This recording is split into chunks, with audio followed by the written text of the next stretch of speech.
আসিয়া আহা, আল্লাহর সামনে একবার মাথা নত করেছে, পৃথিবীর কোন শক্তির সামনে মাথা নত করে নাই। আসিয়া এবং ফেরাউনের ফিনান্স মিনিস্টার, অর্থমন্ত্রীর বিবি লুকিয়ে কালিমা পড়েছে, সাইয়েদনা মুসা আলাইহিস সালামের উপর ঈমান এনেছে। ফেরাউন শুনে দুইজনকে ডেকে নিয়ে আসলো।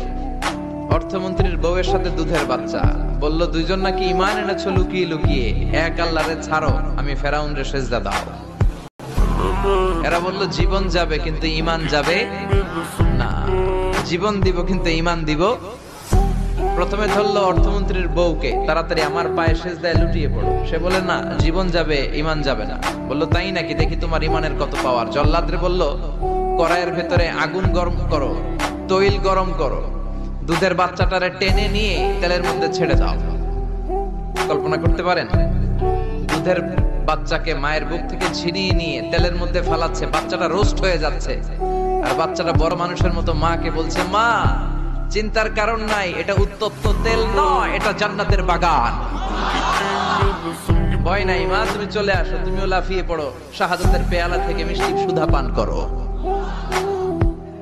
মহিলার ঈমান আরো বেড়ে গেল। সে বলল আমি জীবন যাবে ঈমান যাবে। ফেরাউন বলল তোর ঈমান কত আমি দেখে নেব। এই মহিলাটাকেও উত্তপ্ত তেলের মধ্যে ছেড়ে দেয়। বাকি রইল ফেরাউনের বউ আসিয়া।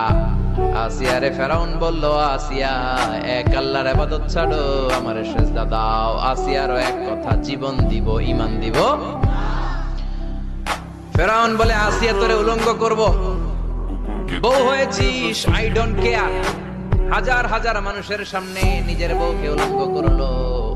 তক্তার মধ্যে উলঙ্গ বউকে শুইয়ে হাতের মধ্যে পেরেক ঢুকালো, পায়ের মধ্যে পেরেক ঢুকালো, এক একটা পেরেক ঢুকায় তক্তার মধ্যে ছিদ্র হয়ে ঢুকে আর ফিনকি দিয়ে রক্ত বেরোয়। আসিয়া চিৎকার মারে। ফেরাউন বলে তাড়াতাড়ি আসিয়ারে তেলের মধ্যে ফেল। আল্লাহ বললেন জিব্রাইল যা, জান্নাতটা তুলে নিয়ে আসিয়ার চোখের সামনে ধর, আমার আসিয়া জান্নাত দেখে দেখে যেন আমার কাছে আসে। আসিয়া